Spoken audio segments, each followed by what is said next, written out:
여러분 사회주의 아시죠? 네. 사회주의가 좋아요, 나빠요? 좋을 수도 있고 나쁘다. 왜 나쁘냐? 그런 거 아세요? 그래서 오늘은 그 얘기 좀 하겠습니다. 지금 이렇게 그 세계 역사 흐름을 보면 공산주의, 사회주의는 쇠퇴했죠. 사회주의, 공산주의가 망했잖아요. 사회주의가 망해가고 있고 망했습니다. 왜 사회주의가 나쁘냐? 이게 참 쉬운 얘기는 아닙니다. 그런데 오늘 사회주의가 왜 나쁜가 하는 것에 대해서 좀 말씀을 드려보겠습니다. 이건 손주들한테도 얘기해 줄 만한 것이 아닌가 싶어요. 미국의 그 대학 중에서 아이비 리그 대학이라고 있어요. 아이비 리그. 아이비라는 거는 당쟁이 넝쿨이죠. 네, 그 미국 동부 북부 쪽에 이렇게 8개 사립대학에 그 대학에 다 당쟁이 덩굴이 있어서 그 아이비 리그 대학이라는 그 아주 세계적으로 유명한 그런 대학입니다. 하버드 대학교, 예일 대학교, 프린스턴, 브라운, 펜실베니아, 코넬, 또 브라운, 다트머스 이렇게 해서 8개 대학인데요. 그 중에서 코넬 대학은 제일 늦게 생겼어요.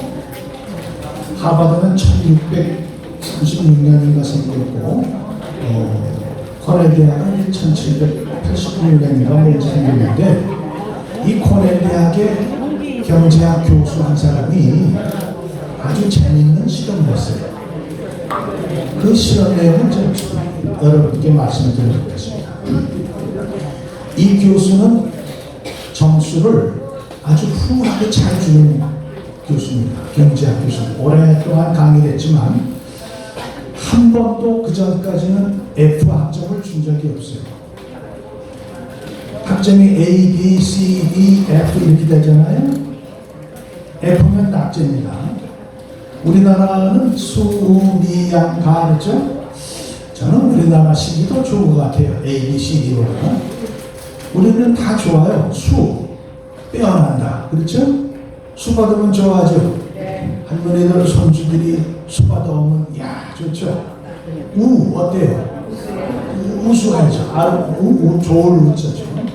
미 아름다움이죠. 양 좋다, 양호하다, 옳다 그런 얘기는 가. 네? 뭐라고요? 가능하다? 가능하다? 네. 오를 까짜입니다. 옳다. 다 좋잖아요. 이거 우리 교육의 그 본질을 잘 알고 있는 거예요. 근데 A, B, C, D, F는 그래. 근데 이 코넬 대학의 경제학과 교수가 한 번도 F를 준 적이 없는데, 낙제점을 준 적이 없는데, 한 학기에는 전원 다 F를 줬어요. 그게 왜 그럴까?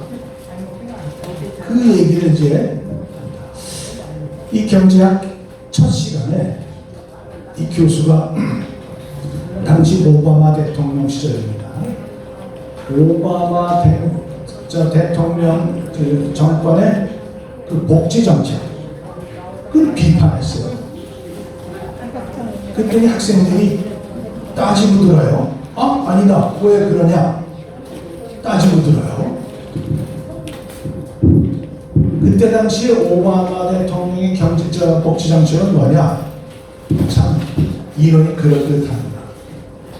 미국에 사는 국민이라면 누구든지 다 가난하지 않고 지나치게 부자로 살지 않고 똑같이 잘 살아야 된다는 거예요. 그런 것을 이제 이 교수가 비판했어요. 이런 건 문제가 많다. 그랬더니 학생들이 왜 그러냐 그래서 따지고 들은 거죠. 그래서 이제 교수가 제안을 하랍니다. 학생들한테. 그럼 우리 이렇게 해볼까? 내가 학점을 주는데 너희들이 시험을 본 평균 점수를 주면 어떠냐? 그러니까 학생들이 궁금하잖아요. 어떨까? 그래서 동의를 합니다. 목적이 뭐냐?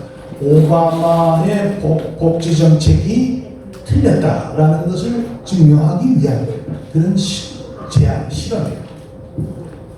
그래서 이제 강의가 학생들이 동의를 다 했어요. 그래서 이제 강의가 시작이 되어서 아주 차분하게 잘 진행이 됐습니다. 얼마 후에 첫 번째 시험을 봤어요. 시험을 봤더니 다 평균을 내니까 B예요, B. 우에 해당되는 거예요. 그래서 전 학생이 다 B를 받았어요. 그러니까 공부를 열심히 하는 사람은 학생들은 조금 불평이죠. 나는 A인데 왜 B냐. 그 다음에 이제 두 번째 시간이 지나 두 번째 시험을 봤습니다. 그랬더니 시험 본 결과가 어떠냐? 평균을 내니까 A, B, C, D예요, D. 그래서 다 B를 줬어요. 학생들은 막 불만이죠. 아니야, 이게 뭐. 근데 왜 그랬냐? 첫 번째 시험에서 열심히 공부했던 학생들은 A를 받아야 할 텐데 B를 받았어요. 그러니까 다음 시험을 볼 때, 내가 열심히 공부를 해도 평균 내면 B 이상은 못 받는다. 그래가지고 공부를 덜 했죠. 근데 놀면서 지났는데도 B를 받은 애들, 이 학생들은 좋죠. 박수치고 좋아했어요. 두 번째 시험은 전부가 D가 됐습니다.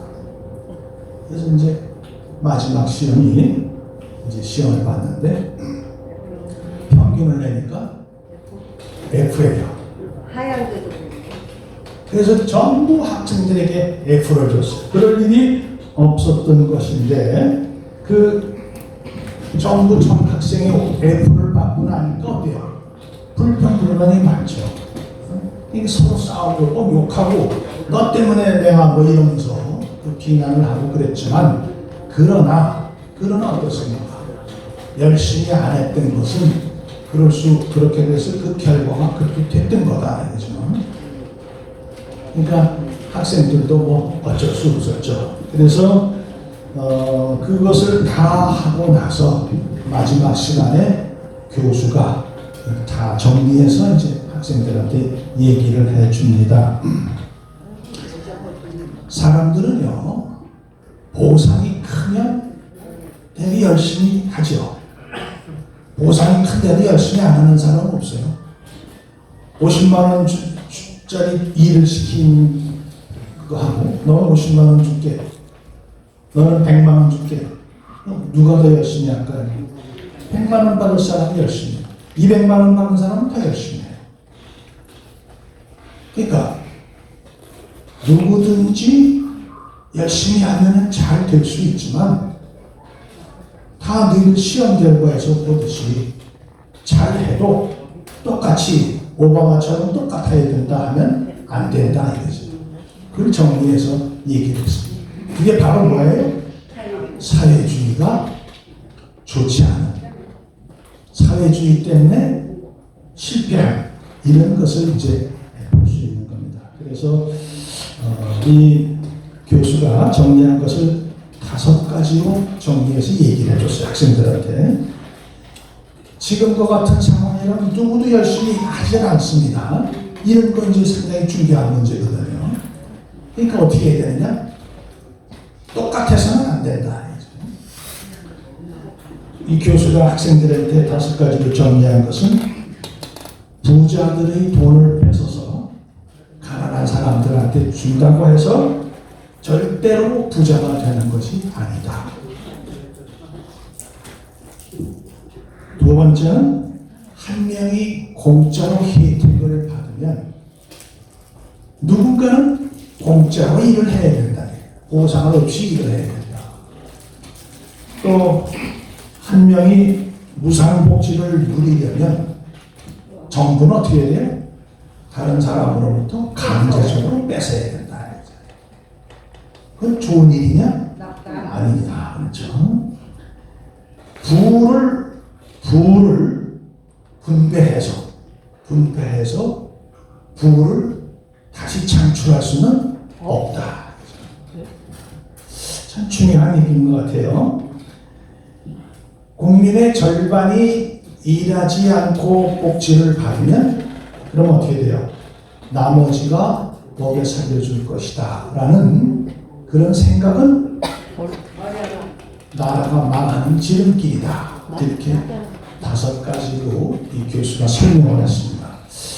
저는 이 실험을 한 교수가 참 현명하다고 봐요. 지혜롭게 학생들에게 이 사회주의의 나쁜 점을 학생들이 체험함으로써 이렇게 알게 해줬다 하는 생각이 듭니다.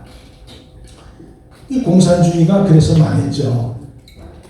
소련 해체됐잖아요. 지금 러시아 뭐 이렇게 다 중국, 북한 이 대표적인 나라 아닙니까? 중국이 지금 뭐 GDP가 얼마나 되고 뭐 쫙 이래서 미국하고 맞짱 뜨자고 대미했대요. 그러나 말이에요.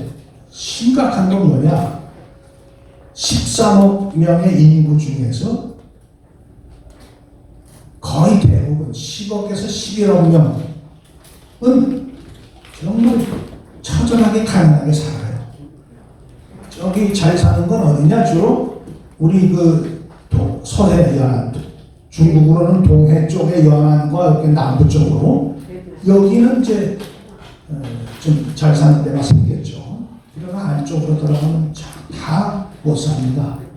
이제 등소평이 제일 처음부터 출발할 때 이쪽에서부터 잘 살게 돼가지고 안쪽으로 돌아가자 하는 거였는데 지금도 절대 다수가 가난하게 삽니다.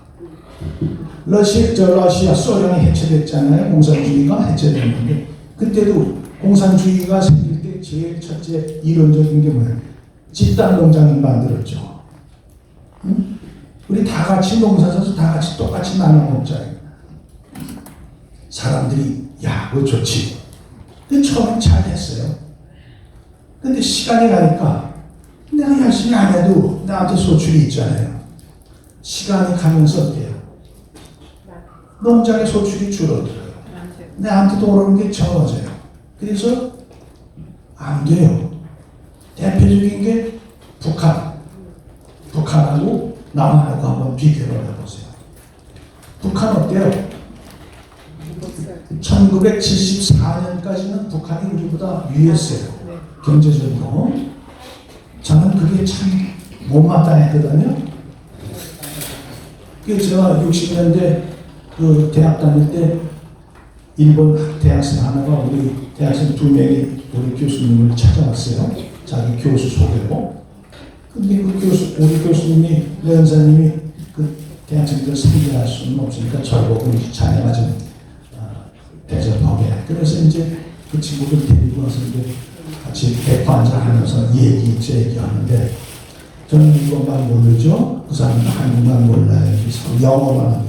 저도 영어를 못하지만 그 친구 더 못하더라고요. 근데 분명히 알아듣는 건 뭐예요?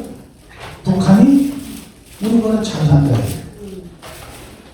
남한은 깡통된 거지가 많다.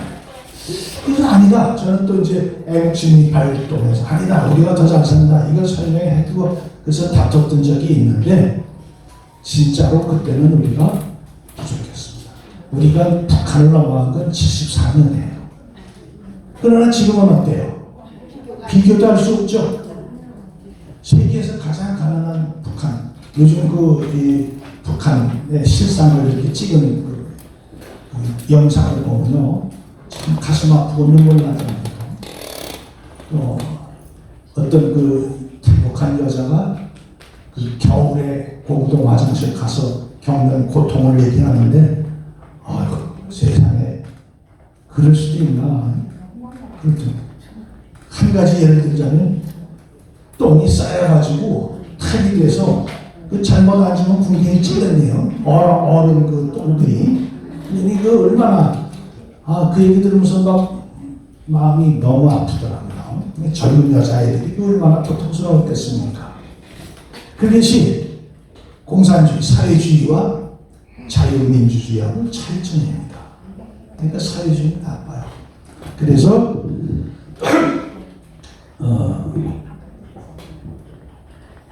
또 한동안 그런 얘기 있었죠. 이익공유제. 이익이 나오면 똑같이 나오자. 이게 사회주의의 기본적인 이론이거든요. 그런 건 참 무서운. 그건 뭐냐? 나라가 망하는 지름길이다. 저는 그렇게 생각을 합니다. 그래서 참 그런 걸 조심해야 될 것 아니냐 이렇게 생각을 합니다. 우리나라는 자유민주주의고 시장경제 원칙을 지키죠.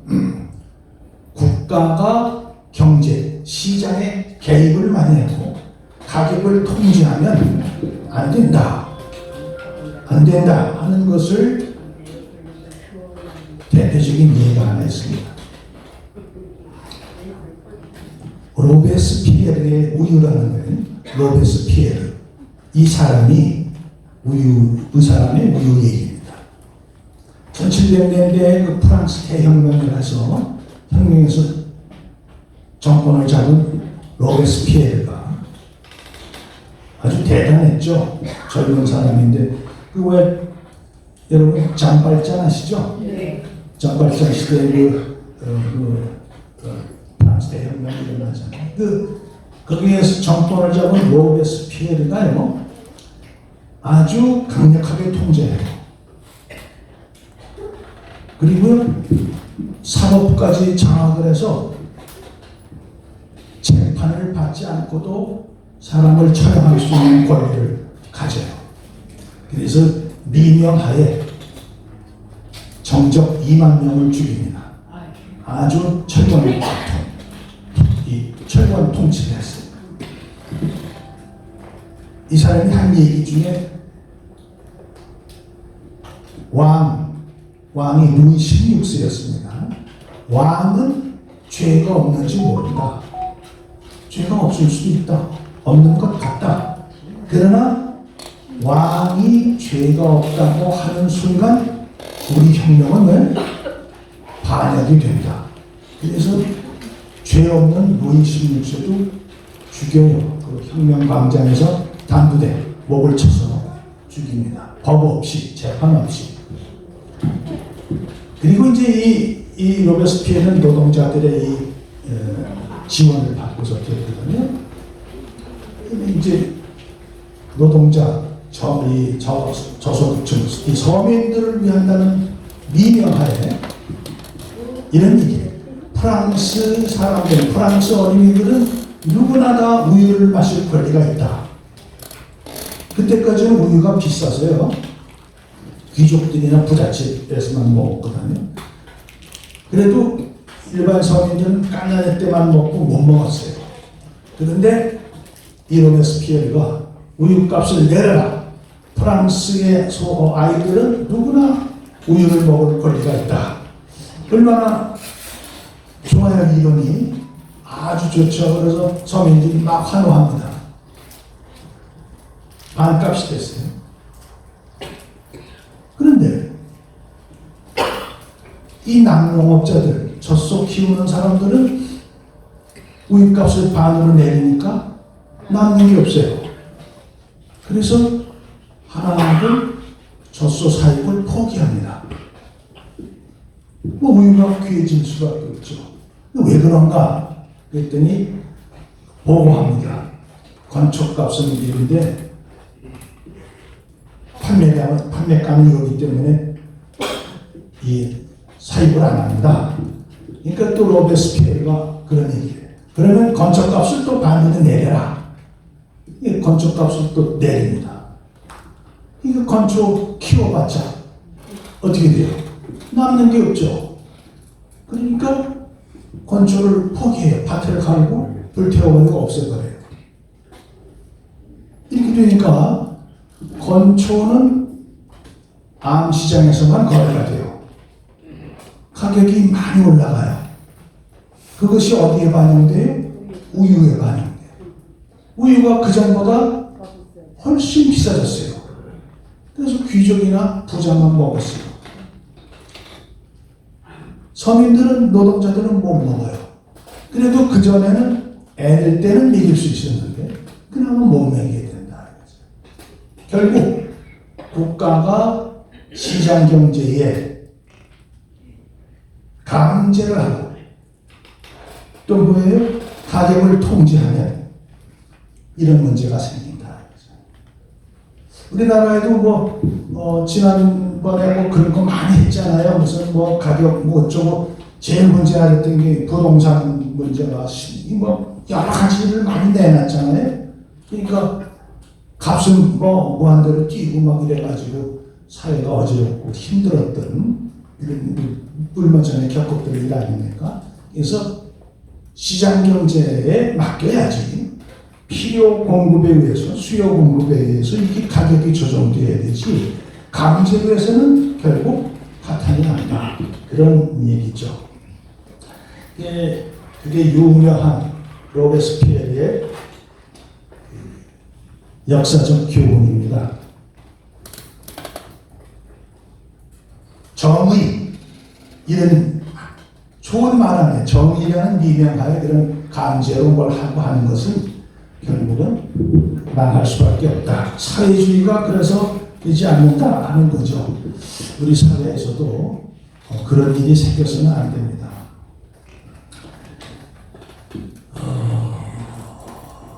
무상복지에 대해서 좀 얘기를 하겠습니다.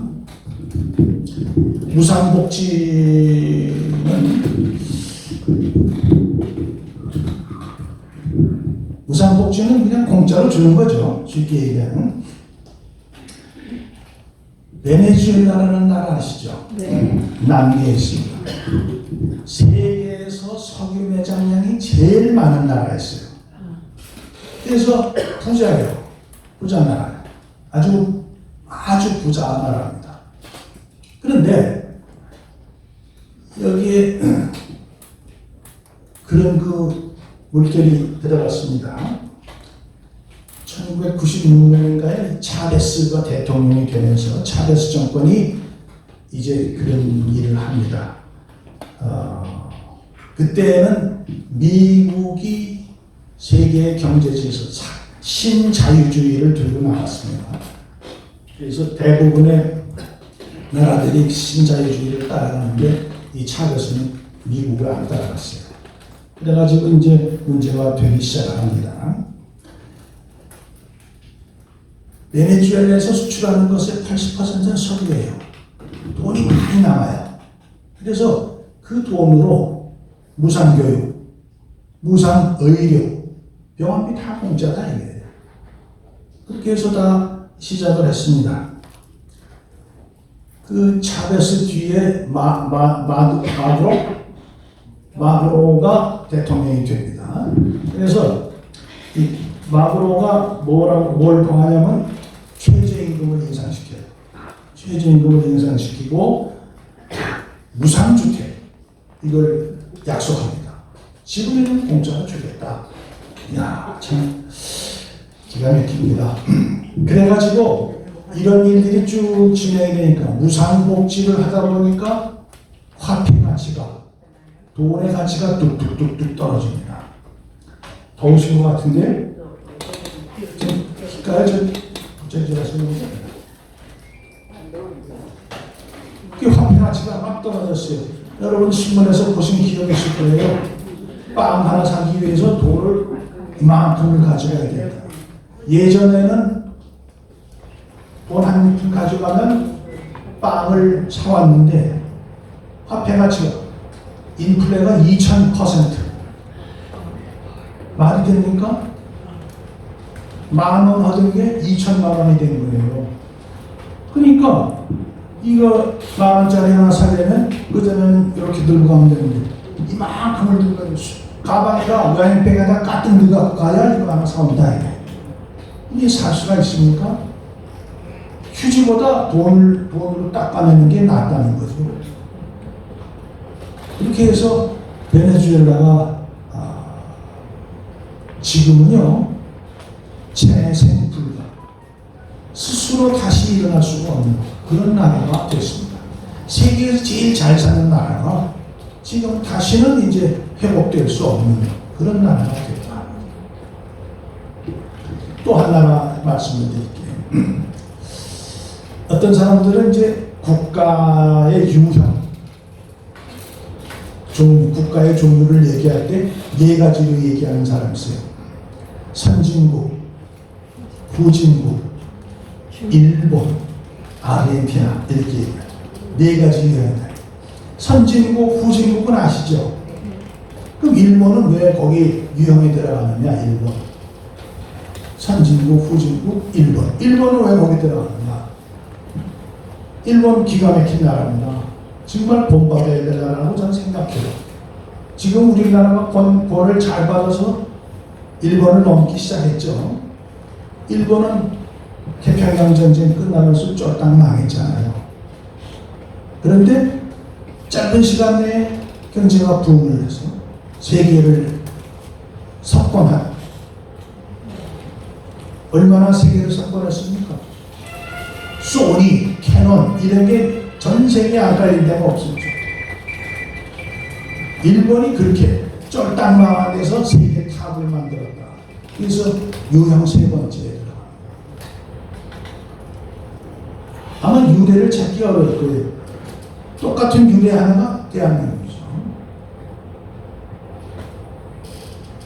일본은 원자폭탄 2개 맞고서 무릎 딱 꿇고 세상에서 웃음거리 된 나라였습니다.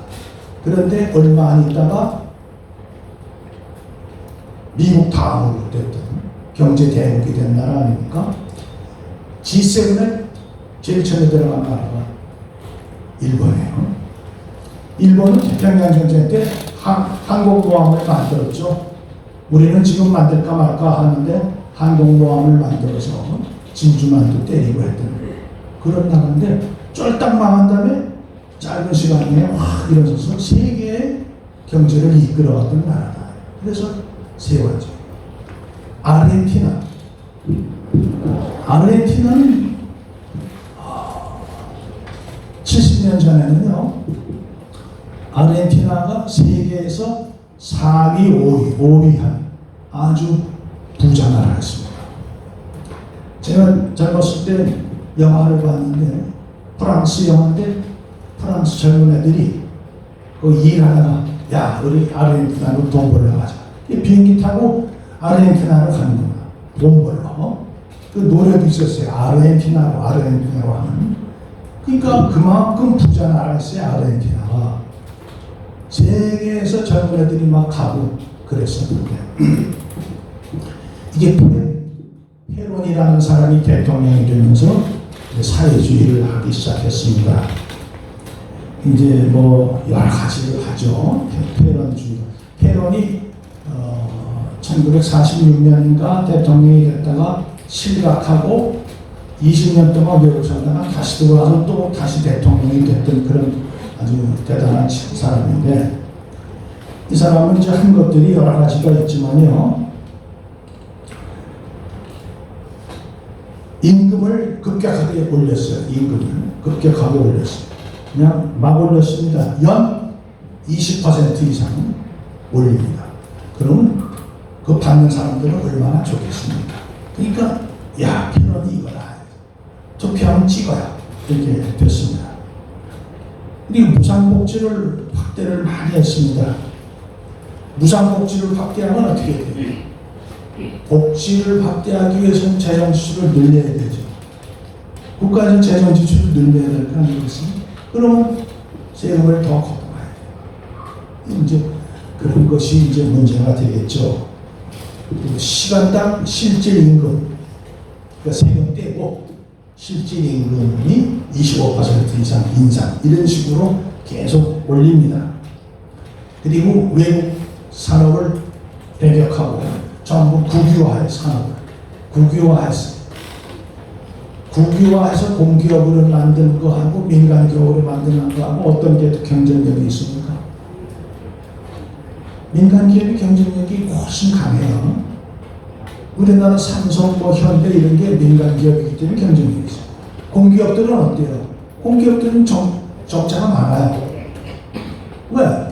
그냥 적당히 해도 돈이 많이 나와요, 월급이. 그러니까 적당히 한다고요. 죽을 똥 살 똥 안 해요. 야, 내가 이걸 해서 이걸 다 올려서 우리나라는 이렇게 해야지. 이런 게 없어요. 그러나 삼성 같은 데 직원들은 어때요? 일이 엄청나죠. 빡세게 해요. 대신 돈 많이 줍니다. 그러니까 죽어라고 아이디어 개발해서 세계 최고를 경쟁하고 있는 거 아니겠습니까? 그래서 그러한 것들이 이제 쭉 유지되면서 국유화에 따르니까 산업을 국유화하니까 이제 경상수지가 적자가 나고 그런 거죠. 여러분 기억나세요? 1997년인가요? IMF를 맞았죠? IMF. 그때 우리 금 들고 나가서 다 우리 한 번 맞았어요. IMF 구제금융은 한 번 받았습니다. 아르헨티나는 그동안에 22번을 받았습니다. 그래도 지금 회생이 안 돼요. 절대 지금 회생이 안 됩니다. 이렇게 이것은 뭘 얘기해요? 무상복지는 어떻다? 나라를 망하게 하는 거다. 여러분 그거 잘 생각하셔야 돼요. 누가 돈 주면 좋지만 공짜는 이게 없어요. 스위스 국민들한테 말이죠. 스위스 돈이 많아요. 그래서 스위스 국민들한테 1인당 300만 원씩 주겠다. 300만 원씩. 괜찮죠? 300만 원씩 주겠다. 국민투표에 붙였습니다. 76%가 반대했어요. 이건 뭡니까? 스위스 국민들은 그걸 알았죠. 무상으로 오면 결국 나한테서 나가는 게 더 많고 나라는 피폐해 줄 수밖에 없다. 반대했습니다. 우리도 무상 너무 좋아하십니다. 공짜는 어디에 있어요? 공짜는 쥐덫에 있는 치즈, 쥐를 유인하기 위한 치즈. 이게 누구 톨스토이가 누가 얘기하냐면 이 세상에 공짜는 없다는 거죠. 공짜는 딱 쥐덫 속에 치즈밖에 없다. 그런 얘기를 공짜를 좋아하면 어떻게 된다? 우리나라 사람은 공짜라면 양주물도 마신다. 이런 얘기 있었죠? 절대 그러지 맙시다. 우리 공짜 좋아하지 말자고요. 결국 국가 체제에 있어서는 현재까지는 자유민주주의 체제, 시장경제 체제 이것이 국가를 두각하게 하고 국민들을 잘 살게 하는 거다. 이 체제가 아니고서는 이렇게 되기가 어렵다. 근데 반대되는 체제가 사회주의, 전체주의죠. 이게 어떻게 돼요? 망했잖아요. 우리는 이 근대 사회에서, 근현대 사회에서 그 공산주의와 자유민주주의의 성과를 비교해서 우리가 알고 있잖아요. 소련이 망했다. 미국이 지금 세계를 패권 국가다. 이런 거 알고 있잖아요. 우리는 그러니까 열심히 일해서 일한 것만큼 수익을 갖고 그걸 저축하고 그러면서 즐겁게 살 수 있는 것이 제일 좋지 않냐. 공짜를 좋아하면 망한다. 그래서 손주들한테도 그런 말씀을 해주시고 지금 우리나라 대한민국이 얼마나 좋은 나라인가. 아까 선진국, 후진국, 일본, 아르헨티나 했지만 이 일본 못지않게 대한민국도 대단한 나라입니다. 일본은 미국으로부터 배워서 미국을 이겼습니다. 우리는 어떻게 돼요? 일본에서 많이 배웠어요. 실제로 일본이 없었으면 우리 이렇게 크기가 어려울 정도로 일본에서 많이 배웠어요. 우리는 뭘 해야 돼요? 일본을 이겨야 돼요. 죽이는 게 아니라 그들보다 더 잘 살게 되고, 일본은 나쁘다가 아니라 일본을 우리가 능가해야 되겠다, 이렇게 가야 되지 않느냐. 그래도 우리는 한일 축구한다고 하면 어떻게 돼요? 이야, 지면 안 되죠. 우리나라 감정이 그렇지만, 그러나 우리는 일본으로부터 많은 걸 배웠지. 그래서 우리는 선진국, 후진국, 한국, 아르헨티나 이렇게 가도록 되지 않겠느냐. 우리 다 같이 이렇게 갑시다. 네.